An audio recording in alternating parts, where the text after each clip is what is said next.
Bonjour tout le monde, j'espère que vous allez bien. On se retrouve aujourd'hui avec ma revue lecture du mois de mars qui sera en principe assez courte puisque je n'ai terminé que 3 bouquins et là je suis en train d'en lire un 4e. Voilà, j'ai plutôt profité du mois de mars pour être avec ma famille, profiter du beau temps, profiter de mes filles, voilà, de mes amis. Donc du coup j'ai pas trop bouquiné, mais c'est pas grave. C'est un très bon mois de mars, donc c'est parti. Alors avant d'oublier, je lis actuellement le dernier Agnès Martin-Lugan qui s'appelle J'ai toujours cette musique dans la tête. Voilà, toujours de très belles couvertures, voilà, des lignes d'Agnès Martin-Lugan. Pour l'instant, j'en ai pas lu, enfin j'ai pas lu énormément de pages, hein, mais de ce que j'ai compris, c'est l'histoire de Yanis et Vera, donc, qui sont un couple avec 3 enfants. Et Yanis est également l'employé du frère de Vera, Luc. Voilà, donc Luc tient un cabinet d'architecte et Yanis est son employé et finalement il va démissionner puisque ça ne se passe pas bien avec lui. Voilà, les relations sont très conflictuelles et du coup il va être poussé par Vera entre autres pour monter sa propre boîte. Donc voilà, là j'en suis au moment où tout se passe très bien, mais il me semble que tout va changer bientôt, donc voilà. Je pense que ça va être comme ça. Je vous en dirai plus le mois prochain de toute façon. Voilà, et du coup, cette petite histoire et ma liseuse vont m'accompagner pour mon week-end à Lille, puisque là je vous filme, on est le jeudi 29 mars, je crois. Oui, c'est ça, 29 mars. Et je pars après-demain à Lille pour 3 jours, enfin 2 jours et demi, avec Justine, et on va aller voir le concert de Bruno Mars. Bon bref, ce n'est pas le sujet de la vidéo, donc je continue avec le reste. Donc du coup, j'ai lu au début du mois un livre de Philippe Simbert qui s'intitule 11 serpents. Donc je vous mets la couverture sur notre tablette, voilà, puisque je ne l'ai plus dans ma liseuse. Donc nous l'avons, enfin je l'ai lu dans le cadre d'un partenariat que nous avons eu grâce à notre blog Nuages de mots avec Letty, et alors c'est assez difficile à résumer même après avoir terminé cette histoire. En fait on retrouve Philippe qui est un auteur un petit peu raté, en fait, qui ne rencontre pas le succès, et c'est un homme en fait qui donne un aspect un peu mou, qui se laisse marcher sur les pieds, qui dit jamais rien, voilà, personne ne le défend, tout le monde est tout le temps en train de le critiquer, donc bref, voilà. Et sa grande cousine, je crois, sa grande cousine Aveline est en train de faire son testament et donc de répartir son héritage. Elle est très riche et du coup en fait donc elle va donner, je crois, la moitié de sa fortune à une association, et l'autre moitié en fait elle va la donner à une personne de son entourage, et cette personne en fait sera celle qui gagnera le plus de points dans un jeu qu'elle va mettre en place. Voilà, donc elle va inviter 11 personnes de son entourage, d'où le titre 11 serpents.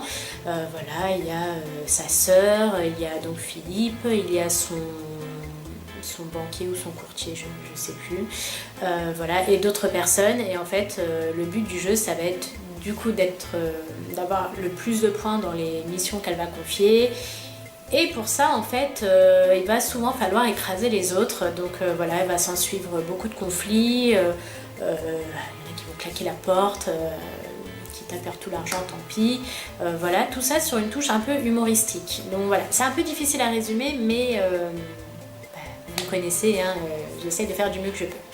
Voilà, donc dans l'ensemble, c'est un livre qui est plutôt sympa à lire, il se lit assez rapidement. Alors j'ai été vraiment entraînée dès le départ parce que je me suis dit, c'est une histoire super originale, et on va se retrouver un peu dans une sorte de Cluedo ou Escape Game version un peu rigolote, quoi, puisque bon, il y a toujours cette petite touche d'humour cinglante qui est présente de la première page à la dernière. Et finalement je me suis pas ennuyée, hein, mais comment dire, en fait comme j'ai été vraiment très prise par la première partie, après je me suis un peu essoufflée, quoi, donc dommage. Par contre voilà, c'est une histoire qui est quand même sympathique à lire, et par contre là je ne m'attendais pas du tout à la fin. Voilà, je ne misais pas du tout sur cette personne, et du coup c'est assez sympa. Voilà, on a quand même envie de découvrir qui va toucher ce fameux héritage qui est quand même ultra important. Il y a de l'argent à la clé, il y a une bonne voiture et je ne sais quoi d'autre. Donc voilà, je m'y attendais pas du tout, je me suis laissée berner par l'auteur. Donc voilà, c'est une lecture qui est assez sympa et vous retrouverez prochainement notre avis du coup sur le blog. Ensuite, grâce à Babelio et aux éditions Albin Michel, j'ai reçu le dernier livre d'Agnès Ledig, donc de tes nouvelles. Déjà, admirez-moi cette couverture, magnifique, mais vraiment belle. Voilà, même ma poupette est d'accord. Et donc dès que je l'ai reçu, je me suis empressée de le commencer parce que je l'attendais avec impatience. C'est la suite de On regrettera plus tard, que j'avais bien aimé. Et en fait, je trouve que Agnès Ledig a pris un tournant avec ces deux livres par rapport à ses précédents romans. On a toujours beaucoup d'émotions, mais il y a d'autres messages qui sont portés et je trouve que On regrettera plus tard et De tes nouvelles sont un peu des romans doudou, des romans feel good, voilà, des romans bonheur. Donc pour retracer quand même un petit peu l'histoire, on retrouve la même bande que précédemment, donc Valentine, Valentine qui vit toujours dans le même petit village que Gustave. On retrouve toujours Gaël qui est donc son meilleur ami, et on retrouve du coup Eric et Ananina qui après être partis un peu sur les routes sont finalement revenus puisque Eric décide de se poser, pas définitivement, enfin peut-être pas définitivement, mais de se poser au moins pour un temps pour sa fille, pour qu'elle puisse avoir une véritable vie, une vie sociale et une vie on va dire classique, et non pas voyager encore à travers la France dans une roulotte, et pour lui-même puisque il est temps de se poser 7 ans après le décès de sa femme.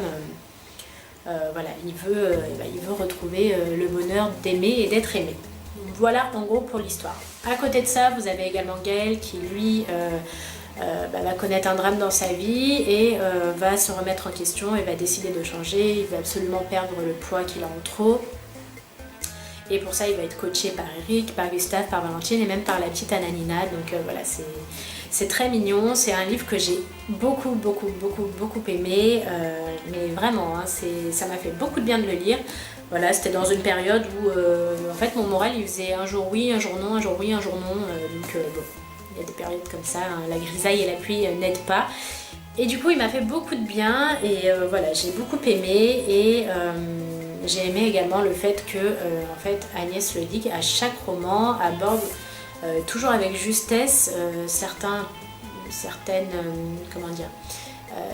faits qui sont assez importants ou assez graves. Voilà, comme elle le disait dans un live qu'elle a fait avec Babelio, dans Part avec lui, elle abordait les violences conjugales. Ici, elle aborde l'obésité. Donc voilà, plusieurs sujets qui sont très importants. Voilà, on en entend beaucoup parler et voilà, j'ai beaucoup aimé et du coup il me tarde de découvrir le prochain roman qu'elle va nous concocter.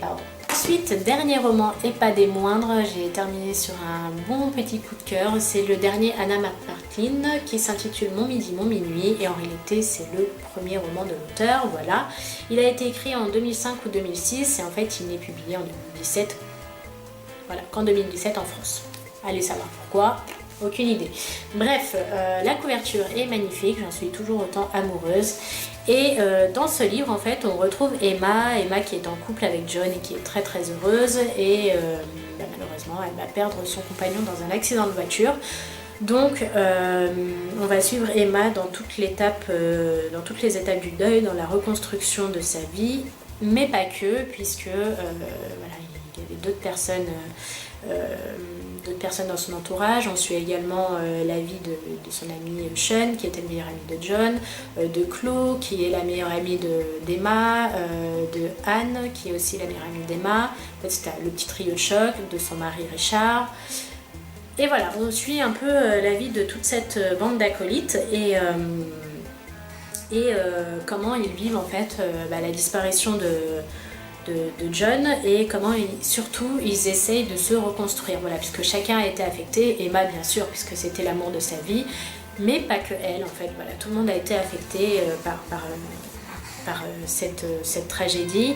Voilà, on retrouve également Nigel qui est le frère d'Emma et qui lui dans sa jeunesse a décidé de rejoindre les rangs de l'église, voilà, et tout ça abordé avec de l'humour, de l'émotion, voilà, du Anna McPartlin quoi. Si vous avez lu son précédent roman, vous retrouvez en fait la même plume. Et le petit plus, c'est que j'ai pu rencontrer l'auteur lundi, donc là on est jeudi, donc je l'ai rencontré lundi grâce à Babelio et les éditions Le Cherche Midi, et c'était ultra intéressant. Je m'en remets toujours pas en fait, hein. Voilà, elle nous a parlé un peu de sa vie, elle nous a parlé donc de son roman, de son prochain roman à venir, mais je vous ferai un peu plus, un article un peu plus détaillé sur mon blog. Et c'est une femme vraiment qui est d'une part très belle, je l'ai trouvée vraiment très très belle, très classe, gentille mais hyper disponible, hyper gentille, drôle, pétillante, et je l'ai trouvée très inspirante. Voilà, elle a eu un vécu qui est pas des plus faciles. Elle a perdu sa maman à 17 ans de la sclérose en plaques. Un ami s'est suicidé, un ami très très proche d'elle s'est suicidé. Enfin voilà, elle a eu des choses qui sont pas très rigolotes dans sa vie, et pour autant, c'est une personne, quand vous la voyez, mais elle rayonne. Et voilà, elle vous donne envie de sourire. Je crois que même si vous avez passé la plus mauvaise journée de toute votre vie, en fait, vous la regardez et vous souriez quoi, à votre tour. Donc voilà, c'est une rencontre que je suis pas prête d'oublier, que j'ai vraiment, vraiment beaucoup aimé. Et voilà, le reste, ce sera sur mon blog. Et pour revenir au livre, quand même, c'est quand même le but de la vidéo, et après je pense que je vais couper parce que sinon elle va être trop longue. C'est un livre que j'ai beaucoup aimé. Alors j'ai plus été touchée par son premier roman, mais en fait c'était une émotion différente. Dans son premier roman, voilà, j'ai pleuré comme un bébé. Voilà, on assiste en fait au dernier jour de vie de Nia, donc, qui va mourir d'un cancer du sein, et l'émotion m'a submergée. Ici aussi, j'ai versé quand même mes larmes. Au bout de 30-40 pages, je crois que j'étais déjà en train de chouiner sur mon canapé. Bref, mais ensuite, comme il y a toute cette reconstruction du deuil, finalement, en fait, on s'attache à tous les personnages. Et voilà, on a envie de leur faire des gros câlins, et on rigole avec eux, on pleure avec eux. Voilà, on sourit avec eux, on vit avec eux, et voilà, c'est une émotion différente en fait. Ça nous donne envie d'encore plus profiter de la vie, parce qu'on ne sait pas ce qui peut nous arriver demain, hein, n'est-ce pas Mila?